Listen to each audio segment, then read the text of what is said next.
अस्सलाम वालेकुम दोस्तों। लो जी दोस्तों, रंधावा व्लॉग यूट्यूब चैनल ते खुश आमदीद। हाँ जी, उम्मीद करते तमाम दो ठीक ठाक होणगे। लो जी दोस्तों, असीं अज अपने इलाके के अंदर ही मौजूद हाँ ते भाई तैयब जट साहब इन्हां नाल असीं गलबात करते हैं। इन्हां कोल ट्रैक्टर है मैसी का 375S ते पिछे लेज़र हैगा जी इन्हां दा नशहरा विरकां वालियां दा, लकासम वालियां दा।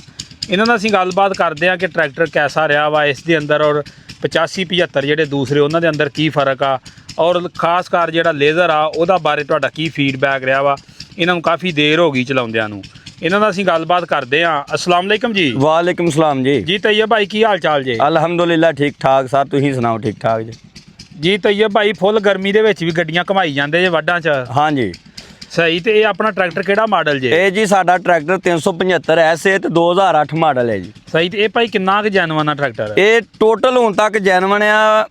ਅਗਲੀ ਹੱਬ ਤੋਂ ਲੈ ਕੇ ਪਿਛਲੇ ਰਿਮਾਂ ਤੋਂ ਲੈ ਕੇ ਐਂਡ ਤੱਕ ਤੁਸੀਂ ਗੋਲੀ ਤੱਕ ਚੈੱਕ ਕਰ ਸਕਦੇ ਜੇ। ਟਰੈਕਟਰ ਅਜੇ ਤੱਕ ਸਾਰਾ ਜੈਨੂਅਨ ਹੈ। ਸਹੀ। ਟੋਟਲ ਜੈਨੂਅਨ ਆ? ਟੋਟਲ ਜੈਨੂਅਨ ਹੈ ਮਾਸ਼ਾਅੱਲਾ। ਸਹੀ। ਤੇ ਇੰਜਣ ਜਿਹੜਾ ਇਹਦੀ ਰਿੰਗ ਸਲੀਪ ਲੱਗੀ ਹੈ ਕ੍ਰੈਂਕ ਸਟੈਂਡਰ ਤੇ ਹੈ। ਸਹੀ। ਤੇ ਇਹ ਕਿੰਨੀ ਦੇਰ ਹੋ ਗਈ ਲਏ ਇਹਨੂੰ? ਜੀ ਸਾਡੇ ਕੋਲ ਤੇ 8ਵਾਂ 9ਵਾਂ ਸਾਲ ਜਾ ਰਿਹਾ। 8ਵਾਂ 9ਵਾਂ ਸਾਲ। ਇਹ ਮਾਡਲ ਕਿਹੜਾ ਵਾ? ਮਾਡਲ 2008 ਜੀ। ਸਹੀ। ਤੇ ਇਹ ਭਾਈ ਕਿਵੇਂ ਇੰਨਾ ਸਾਂਭਿਆ ਸੋਤਿਆ ਇਹ ਟਰੈਕਟਰ? ਸਾਂਭਿਆ ਪਿਛਲੇ ਘਰ ਦੀ ਵੀ ਕੁਛ ਹੈ ਸੀ, ਉਹਨਾਂ ਵੀ ਚੰਗਾ ਸਾਂਭਿਆ ਸੀ ਤੇ ਜਦੋਂ ਦਾ ਅਸੀਂ ਲਿਆ ਹੈ ਅਸੀਂ ਵੀ ਇਹਨੂੰ ਪੂਰਾ ਸਾਂਭਿਆ ਜਿੰਨੇ ਜੋਗੇ ਹੈ ਆ ਨਾ ਜੀ। ਇਹਦੇ ਨਾਲ ਪੂਰਾ ਤਾਵਨ ਕਰ ਰਹੇ ਆ ਤੇ ਅਜੇ ਤੱਕ ਹੁਣ ਤੱਕ ਪਹਿਲੇ ਜਿਹੜਾ ਇੰਜਨ ਕੰਪਨੀ ਚੋਂ ਆਇਆ ਸੀ ਉਹ ਤੋਂ ਬਾਅਦ ਰਿੰਗ ਸਲੀਪ ਪਿਛਲੇ ਘਰ ਵਾਲਿਆਂ ਦੇ ਲੱਗੇ ਹਨ। ਅਸੀਂ ਇਹਨੂੰ ਅਗਲੇ ਪਿਛਲੇ ਟਾਇਰ ਪਾਏ ਨੇ, ਪਿਛਲੇ ਟਾਇਰ MRF ਦੇ ਨੇ, ਅਗਲੇ ਸਿਮਟੋ ਦੇ ਨੇ। ਸਹੀ। ਤੇ ਮਾਸ਼ਾਅੱਲਾ ਠੀਕ ਜਾ ਰਿਹਾ ਜੀ। ਅੱਛਾ ਭਾਈ, ਇਹਦੇ ਵਿੱਚ ਜਿਹੜਾ ਸਾਦਾ 75 ਆ ਤੇ ਇਹਦੇ ਵਿੱਚ ਕੀ ਫਰਕ ਸਮਝਦੇ ਤੁਸੀਂ? ਸਾਦਾ 75 ਤੇ S75 ਦੇ ਵਿੱਚ ਫਰਕ ਇਹ ਆ ਕਿ ਸਰ 2001 ਤੋਂ ਲੈ ਕੇ 2010 ਤੱਕ ਇਹ ਆਏ ਨੇ ਟਰੈਕਟਰ। ਇਹ ਜਿਹੜੇ ਮੈਸੀ ਨੇ 640 ਦੀ ਹਾਰਸ ਪਾਵਰ ਦੇ ਮੁਤਾਬਕ ਉਹਨਾਂ ਬਣਵਾਏ ਸਨ। ਇਹਨੂੰ ਪ੍ਰੈਸ਼ਰ ਵੀ ਚੈੱਕ ਕਰ ਸਕਦੇ ਜੇ ਤੁਸੀਂ, 640 ਵਾਲਾ ਲੱਗਾ ਹੈ। ਇਹ 75 ਹਾਰਸ ਪਾਵਰ ਟਰੈਕਟਰ ਹੈ।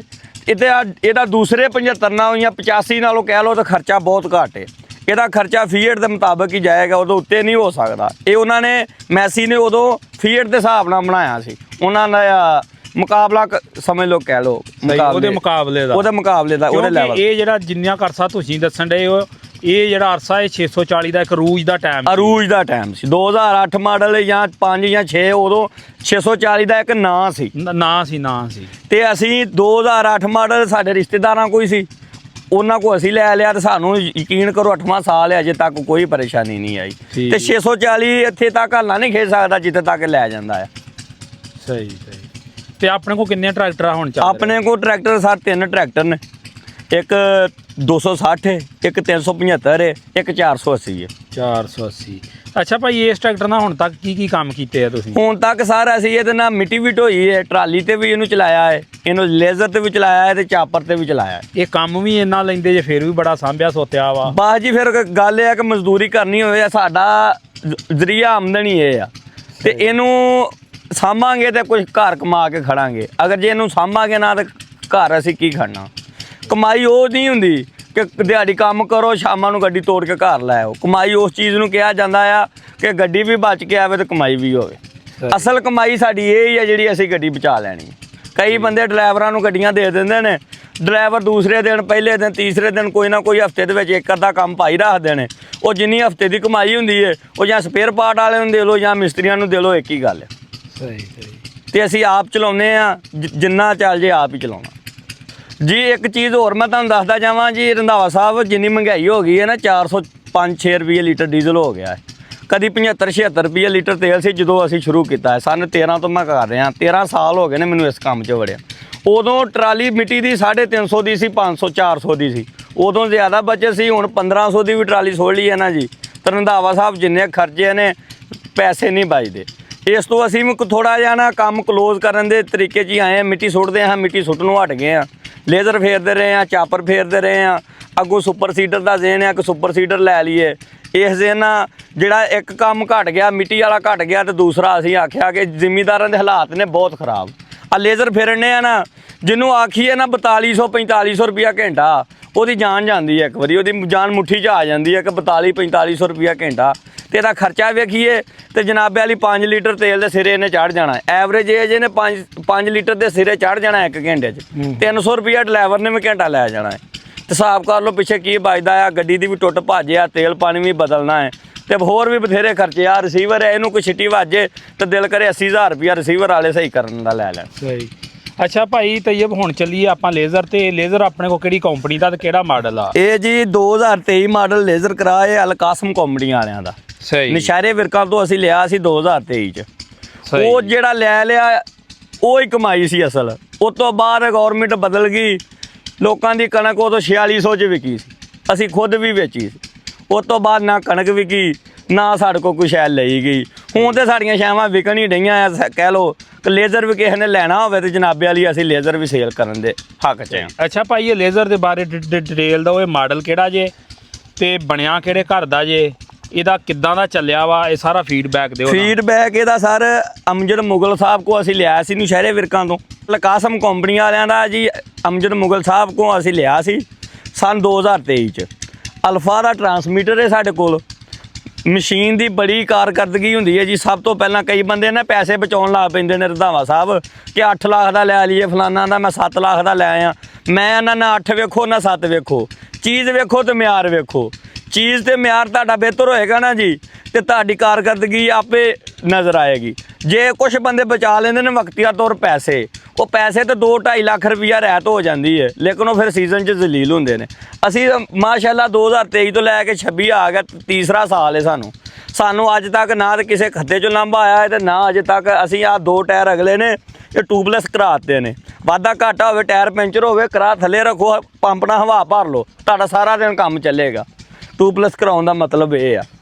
ਤੇ ਪਿਛਲੇ ਟਾਇਰ ਜਿਹੜੇ ਇਹਨਾਂ 'ਚ ਟੂਪਾਂ ਹੀ ਨੇ, ਵਾਧਾ ਘਾਟਾ ਹੋਵੇ ਤੇ ਫਿਰ ਬਰਦਾਸ਼ਤ ਵੀ ਹੋ ਜਾਂਦਾ ਹੈ। ਸਹੀ। ਤੇ ਭਾਈ ਇਹਦੀਆਂ ਐਡਜਸਟਾਂ ਜੁਸਟਾਂ ਮੁਕੰਮਲ ਓਕੇ ਆ? ਹਾਂਜੀ ਮਾਸ਼ਾਅੱਲਾ ਅਜੇ ਤੱਕ ਜੀ ਜੈਨੂਇਨ ਹੀ ਚੱਲ ਰਿਹਾ। ਕੋਈ ਕੰਮ ਨਹੀਂ ਕੱਢਿਆ? ਕੋਈ ਕੰਮ ਅੱਲਾ ਦੇ ਨਾਲ ਆ ਨਹੀਂ ਕੱਢਿਆ। ਹਵਾ ਟਿਊਬਲੈਸ ਟਾਇਰਾਂ ਤੋਂ ਇਲਾਵਾ ਅਸੀਂ ਕੁਝ ਨਹੀਂ ਇਹਦਾ ਕੀਤਾ।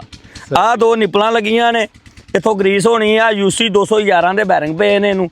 ਇਹ ਤੁਹਾਡੀ ਕਿੱਲੀ ਅਕਸਰ ਕਰਾਵਾਂ ਨੂੰ ਕਿੱਲੀ ਹੁੰਦੀ ਹੈ, ਕਿੱਲੀ ਰੰਧਾਵਾ ਸਾਹਿਬ ਚੱਲ ਕੇ ਬੈਜ਼ਾ ਹੋ ਜਾਂਦੀ ਹੈ। ਇਹ ਬੈਰਿੰਗ ਪਾਉਣ ਦਾ ਮਕਸਦ ਉਹਨਾਂ ਦਾ ਇਹ ਹੀ ਹੈ ਕਿ ਲੈਵਲ ਦੀ ਐਡਜਸਟਮੈਂਟ ਜਿੱਥੇ ਹੈ ਉੱਥੇ ਤੱਕ ਰਵੇ। ਸਹੀ। ਇਹ ਤੈਯਬ ਭਾਈ ਬਣਿਆ ਬੜਾ ਮੁਨਫਰਦ ਜਿਹਾ ਨਾ। ਹਾਂਜੀ ਮਾਸ਼ਾਅੱਲਾ ਬੜਾ ਪਿਆਰਾ। ਜਦੋਂ ਅਸੀਂ ਲਿਆ ਸੀ ਨਾ ਸਰ ਅੱਜ ਤੋਂ 2 ਸਾਲ ਹੋਣ ਤੇ ਬੜੇ ਮਾਡਲ ਆ ਗਏ ਨੇ ਤੇ ਬੜਾ ਚੀਜ਼ਾਂ ਆ ਗਈਆਂ ਨੇ। ਅੱਜ ਤੋਂ 2 ਸਾਲ ਪਹਿਲਾਂ ਜਦੋਂ ਅਸੀਂ ਲੈ ਕੇ ਆਏ ਹਾਂ ਤੇ ਦੁਨੀਆ ਦੂਰੋਂ ਵੇਖਣ ਆਉਂਦੀ ਸੀ ਲੇਜ਼ਰ ਚੱਲਦਾ। ਸਹੀ। ਹਾਂਜੀ। ਅੱਛਾ ਭਾਈ ਇਹ ਗੱਲ ਦੱਸੋ ਕਿ ਹੁਣ ਇਹ ਕਿੰਨੇ ਦਾ ਸੇਲ ਕਰ ਦੇਣਾ ਜੀ? ਅਸੀਂ ਸਰ ਫਾਈਨਲ ਜੇ ਪੈਸੇ ਜਿਹੜੇ ਲੈਣੇ ਨੇ ਨਾ ਉਹ ਅਸੀਂ 8.5 ਲੱਖ ਰੁਪਈਆ ਲੈਣਾ ਹੈ। ਮਸ਼ੀਨਾਂ ਅਲਫਾ ਦੀਆਂ ਮਸ਼ੀਨਾਂ ਨੇ ਤੇ ਕੋਈ ਕਿਸੇ ਸ਼ੈ ਦੀ ਟੁੱਟ ਭੱਜ ਦੀ ਗਾਰੰਟੀ ਹੈ ਜੀ ਸਾਡੀ। ਸਹੀ। ਜੈਨੂਇਨ ਜਿਵੇਂ ਪਿਛਲੇ ਘਰੋਂ ਆਇਆ ਜੀ, ਪੇਂਟ ਕੁਆਲਿਟੀ ਉਹਨਾਂ ਦੀ ਚੈੱਕ ਕਰੋ ਕਿ ਹੁਣ ਵੀ 3 ਸਾਲ ਹੋ ਗਏ ਨੇ ਬਾਹਰ ਹੀ ਖਲੋਤਾ ਰਹਿੰਦਾ ਜੀ। ਇੱਕ ਚੀਜ਼ ਹੋਰ ਤੁਹਾਨੂੰ ਦੱਸਦਾ ਜਾਵਾਂ, ਰੰਧਾਵਾ ਸਾਹਿਬ ਜਿਹੜੇ ਪੁਰਾਣੇ ਮਾਡਲ ਲੇਜ਼ਰ ਕਰਾ ਨੇ ਉਹ ਵੀ ਤੁਸੀਂ ਵੇਖੇ ਨੇ। ਤਾਂ ਨਵੇਂ ਮਾਡਲ ਦਾ ਲੇਜ਼ਰ ਕਰਾ ਹੈ, ਇਹਦਾ ਫਰਕ ਇਹ ਹੈ ਕਿ ਜਦੋਂ ਟਾਇਰਾਂ ਕੜਾ ਗਾੜੀ ਮਿੱਟੀ ਆਉਂਦੀ ਹੈ ਨਾ ਜ਼ਿਆਦਾ, ਤੇ ਇਹ ਅਗਲੇ ਟਾਇਰ ਵਜ਼ਨ ਚੁੱਕ ਲੈਂਦੇ ਨੇ। ਜਦੋਂ ਇਹਨਾਂ ਦੀ ਬਰਦਾਸ਼ਤ ਤੋਂ ਬਾਹਰ ਹੋ ਜਾਂਦਾ ਫਿਰ ਪਿਛਲੇ ਚੁੱਕ ਲੈਂਦੇ ਨੇ। ਇਹ ਝੂਲਾ ਟੈਪ ਹੈ, ਇਹ ਜਿੰਨੀ ਮਰਜ਼ੀ ਡਰਾਈਵਰ ਰੇਸ ਦੇਵੇ ਇਹਦਾ ਰਿਸੀਵਰ ਵਾਈਬ੍ਰੇਸ਼ਨ ਨਹੀਂ ਕਰਦਾ। 15 ਦੀ ਰੇਸ ਤੇ ਵੀ ਚਲਾਈ ਜਾਓ, 16 ਦੀ ਰੇਸ ਤੇ ਵੀ ਚਲਾਈ ਜਾਓ ਤੇ ਕਰਾ ਅਨਬੈਲੈਂਸ ਨਹੀਂ ਹੁੰਦਾ, ਨੱਚਦਾ ਟੱਪਦਾ ਨਹੀਂ ਹੈ, ਬਿਲਕੁਲ ਚੱਲਦਾ ਹੈ ਬਗੈਰ ਵਾਈਬ੍ਰੇਸ਼ਨ। ਅੱਛਾ ਤੈਯਬ ਭਾਈ ਅੱਗੇ ਪਿੱਛੇ ਟਾਇਰ ਹੋਣ ਨਾਲ ਵਕਤ ਦੀ ਤੇ ਡੀਜ਼ਲ ਦੀ ਵੀ ਬਚਤ ਹੈਗੀ ਆ? ਬਿਲਕੁਲ ਜੀ ਹੈ, ਵਕਤ ਦੀ ਵੀ ਹੈ। ਜਿੱਥੇ ਹੁਣ ਤੁਸੀਂ ਆਮ ਰੂਟੀਨ 'ਚ ਜਿਹੜੀ ਪਹਿਲੀ ਤੇਰ ਮੰਗਦੀ ਹੈ, ਤੇਰ ਇੱਕ ਪੈਲੀ ਦੋਹਰ ਮੰਗਦੀ, ਇਹਦੇ ਨਾਲ ਤੁਹਾਨੂੰ ਦੋਹਰ ਪਾਉਣੀ ਪਏਗੀ ਤੇ ਤਕਰੀਬਨ 25 ਮਿੰਟ ਦਾ ਆ ਇੱਕ ਖੱਤੇ ਦੇ ਵਿੱਚ ਹੀ ਫਰਕ ਆ ਜਾਂਦਾ। ਮਿਸਾਲ ਕੁਝ ਪੈਲੀਆਂ ਹੁੰਦੀਆਂ ਨੇ ਦੋਹਰ 'ਚ ਪੱਧਰੀਆਂ ਹੋਣ ਵਾਲੀਆਂ, ਕੁਝ ਹੁੰਦੀਆਂ ਨੇ ਤੇਰ 'ਚ ਪੱਧਰੀਆਂ ਹੋਣ ਵਾਲੀਆਂ। ਇਸ ਲੇਜ਼ਰ ਕਰਾਣਾ ਜੇ ਤੇਰ ਹੋਏਗੀ ਤੇ ਦੋਹਰ 'ਚ ਹੀ ਹੋ ਜਾਏਗੀ ਇਨਸ਼ਾਅੱਲਾ। ਸਹੀ ਹੋ ਗਿਆ। ਤੇ ਫਿਰ ਇਹ ਦੂਸਰੇ ਲੇਜ਼ਰ ਕਰਾ ਜਿੰਨੇ ਵੀ ਨੇ ਨਾ ਉਹ ਪੈਲੀ ਨੂੰ ਦਬਾਉਂਦੇ ਨੇ, ਜਮਾ ਦਿੰਦੇ ਨੇ। ਇਹ ਪੈਲੀ ਨੂੰ ਜਮਾਉਂਦਾ ਵੀ ਨਹੀਂ ਹੈ। ਜਿੱਥੇ ਮਿੱਟੀ ਹੋਵੇ ਜ਼ਰੂਰਤ ਹੋਵੇ ਉੱਥੇ ਪੂਰੀ ਹੋ ਜਾ ਕਰ ਦਿੰਦੇ। ਸਹੀ। ਵੀ ਪੈਲੀ ਲੋਹੇ ਵਾਂਗੂ ਸਖਤ? ਲੋਹੇ ਵਾਂਗੂ ਸਖਤ ਨਹੀਂ, ਪੂਰਾ ਹੋਣ ਫੇਰਾ ਲਵਾ ਕੇ ਵੇਖ ਲਓ ਹੱਲਾਂ ਦਾ। ਪੈਲੀ ਲੋਹਾ ਨਹੀਂ ਹੋਏਗੀ, ਪੈਲੀ ਇੰਜ ਬਿਲਕੁਲ ਬਰਾਬਰ ਹੀ ਹੋਏਗੀ।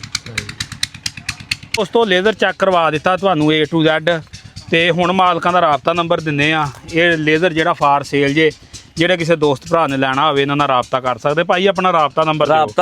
ਰਾਬਤਾ ਨੰਬਰ ਉਹ ਬੰਦਾ ਹੀ ਕਰੇ ਜਿਹਨੇ ਲੈਣਾ ਹੈ, ਜਿਹਨੇ ਠਰਕ ਝਾੜਨਾ ਹੈ, ਉਹ ਕਿਤੇ ਹੋਰ ਕਿਸੇ ਕੰਪਨੀ ਵਾਲਿਆਂ ਨਾਲ ਕਰ ਲੈ ਰਾਬਤਾ। ਸਹੀ। ਅਲਕਾਸਮ ਦਾ ਲੇਜ਼ਰ ਹੈ ਤੇ 0300 ਪੂਰਾ 1075 ਮੇਰਾ ਨੰਬਰ ਹੈ। ਤਹਿਸੀਲ ਸ਼ਾਹਕੋਟ, ਜ਼ਿਲ੍ਹਾ ਨਨਕਾਣਾ ਸਾਹਿਬ। ਸਹੀ। ਲਓ ਜੀ ਦੋਸਤੋ ਰਾਬਤਾ ਨੰਬਰ ਕਿਸੇ ਨੇ ਚੱਲਦਾ ਆ ਕੇ ਵੇਖਣਾ ਹੋਵੇ ਤਾਂ ਮੌਕੇ ਤੇ ਆ ਕੇ ਵੇਖ ਵੀ ਸਕਦਾ। ਠੀਕ ਹੋ ਗਿਆ। ਤੇ 23 ਮਾਡਲ ਆ? ਹਾਂਜੀ। ਤੇ 8.5 ਲੱਖ ਰੁਪਏ? 8.5 ਲੱਖ ਫਾਈਨਲ ਡਿਮਾਂਡ ਹੈ। ਮੌਕੇ ਤੇ ਜਿਹੜਾ ਕੋਈ ਆਇਆ ਹੋਏਗਾ ਉਹਦੇ 1000 ਕੀਤਾ ਜਾਏਗਾ। ਠੀਕ ਹੈ ਜੀ। ਲਓ ਜੀ ਦੋਸਤੋ ਰਾਬਤਾ ਨੰਬਰ ਦੇਤਾ, ਜਿਹੜਾ ਕੋਈ ਬੰਦਾ ਲੈਣਾ ਚਾਹੁੰਦਾ ਹੋਵੇ ਲੇਜ਼ਰੋ ਭਾਈ ਉਹਨਾਂ ਨਾਲ ਰਾਬਤਾ ਕਰਕੇ ਲੈ ਸਕਦਾ ਜੀ।